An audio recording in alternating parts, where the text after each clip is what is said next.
What year did you form in? 2003. How did you all meet? How did you all meet? 3 of us in primary school. Rory, we met when the circus travelled around into our school and he was touring in the circus. What type of music is your band? Describe it as. That's a tough one. You can't really describe it. Yeah, we prefer not to be honest. It's always hard for a band, I think, because you put so much into it and like you spend so much time writing it and stuff, and then someone comes along and says, "What do you call it in one name?" It's like, hang on a minute, I don't know, it's a little hard for us to do. But we always say good. Yeah, good. What would you say? Who's got the worst fan habits on tour? Well, it's definitely not Rob here. It'd be one of those two. Yeah, it's one of those. One of those two. What's they doing? Round bites his nails a lot. He has a habit of leaving them in a nice little pile on the floor as well. Right. And then Rob comes along and come on, pick him up and eat him. Actually, Rob on one of the last tours we did, we were doing a European tour, and like, he'd gone round, he was looking for a bag to put a load of beers in to take from the rider back onto the bus, and just put some food in there and stuff, and like a couple of packets of crisps, and basically dragged it all out, so we get that big bin bag out of Twin Atlantic's dressing room. And he got back in there and like, he saw some crisps at the bottom of the bin bag, so he reached them in, took a couple of bites, and then realised that he'd been eating Twin Atlantic. It was a bit chewy, I was like, it was strange crisps. That's horrible. I laughed. Have you released any CDs yet? Yeah. Quite a few. You got 2 albums out. Take to the Skies and Common Dreads. 1 mini EP called The Zone. A bunch Hundreds of singles, a few vinyls. How many gigs have you done? We don't know. We lost count after like the first 500 or so. What's the best? It must be over 1,000 at least. I think Reading was really good. Reading. That That was really good actually. One of the best. Yeah. Can't really say. The time that we played Download, main support to Korn, who were headlining the second stage. That was a fantastic show. I remember the crowd being louder than my drum kit. I couldn't hear myself play because they were shouting so loud. We did a homecoming gig in St Albans. That was like a few years ago. That was awesome fun. I couldn't really say there's too many good gigs. What have you ever had like any weird fan experiences or any crazy things fans have done? Yeah. We've had like weird people, well, not weird people, just like weird experiences when people like, we're doing signings and stuff like that, people come up like shaking in tears and stuff. And once you meet us, we're not like that at all, we like to think we're fairly standard people, but I don't know. There was a girl that knitted a pillow for us. That was pretty weird. We haven't seen her in a while though. No, I think we called her weird in one of our interviews and she hasn't come back since. Probably watched every one of her interviews. No, I see her occasionally. Okay. What instruments do you play? Well, I play the drums. I play the bass, play a little bit of guitar, and I play also the violin. I used to have oboe lessons, but I haven't played that in a long time. Oh, I used to play the recorder in school as well. I used to play Oh, God. Didn't everyone play the recorder at school? Yeah, It's like compulsory. Lessons. Yeah. And then I took up guitar and I failed. Which musician or band influences you the most?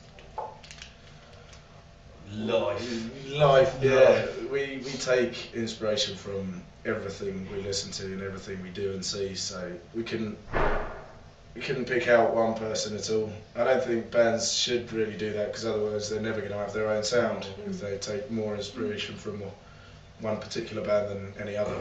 It's just going to be a recreation. Exactly. Do you have any rituals before you go on stage? Do you have any of them? It's just the classic warm-ups really, like these do their vocal warm-ups, do your stretches, get yourself a bit psyched up for the gig, Or goes around hitting every single thing he can in the dressing room with his drumsticks. Chris goes around hitting every single thing he can in the dressing room with his head. If you could be any band, dead or alive, who would it be? I think Led Zeppelin. I'd like to have been in Led Zeppelin. That would have been cool, wouldn't it? One of my favourite bands, and they're just one of these mammoth, awesome bands. And they had a massive gong at the back. I want a big gong. Even though you are famous, but if you could pick a famous musician to be in a band, remember out who would you choose and kick out? You're already I contribute to the beginning of the end of Shikari here.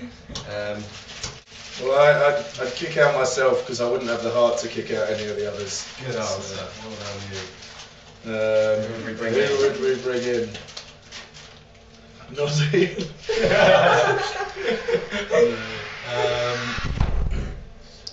Who's a good one? What about there's this guy in St Albans that played the accordion like all through like my childhood. I think he's still alive. Oh yeah, the guy with the Yeah. stripy t-shirt. He could play anything you wanted him to. Anything you want, request, and he'll play it. And he's got a little. What's that egg? Humpty Dumpty. He's got a Humpty Dumpty that sits on his box. Yeah. If you're a kid, you go up and ask him any song, and he'll play it. He's this old cool dude.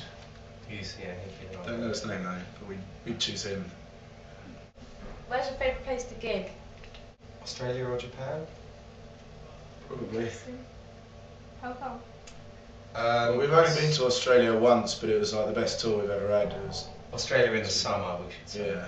Well, our winter. Our winter. We'll do Their summer. Yeah. We'll do European summer in Europe, and we'll do Australian summer in Australia. What, the fans different out there? Well, no, it wasn't so much the fans. It was just really, we had a really good time. There was the festival that was putting it on treated us really well. Everyone out there was really nice and relaxed. Exciting thing that's ever happened to you as a band?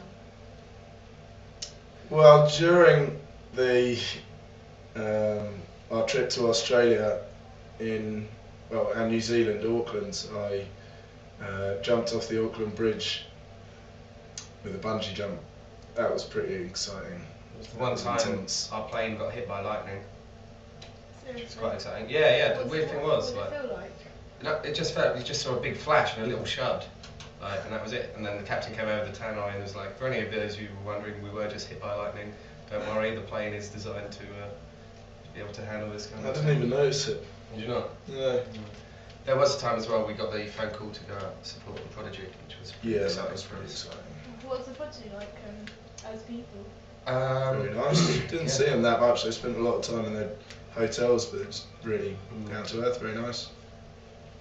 What's the worst gig you've ever played at and why? We don't talk about We don't talk about Fair enough. Our van got impounded once. It's not that bad. Do you- Although Blackpool, the other day, I mean, like we hate cancelling gigs. Like we'd never really cancel a gig. It doesn't matter like how ill we are or anything like that. You know, that would be a really big deal for us to cancel a gig. And unfortunately, And how did you think of the name of Shikari? Google it. What it means. Wikipedia it. Oh, do you have any way of contacting the band, like other people to contact you, like from MySpace, Facebook, and Twitter, Yeah. Twitter we're talking about. Twitter. NHikari.com. Yeah, all the standard social networking stuff. My friend was wondering, Ryan, he's like, you know, like at the end of the Jester and all So, Yeah. that, like all the weird talking, things about flying cuisine and all that sort of thing. Uh-huh. Where did you get the ideas for that? This is really. That was just Rowton being, I don't know, that's like the one song on the album that, you know, is like just a bit more laid back and there's like a lot of metaphors going on in there and stuff. Yeah. It's Right. very political. although you ask him about it, and he says he doesn't really know what he was going on about. Yeah. So I like to think Rowton had a dream, wrote down what was going on in his dream, and that's the gist thing. Okay. Is that your political messages? in the Not so much in the Jester, but yeah, throughout the themes of the album. Yeah. Could you just say something hi to Lisa? My friend was. Hello to Lisa, my friend. Yeah. hello to Lisa.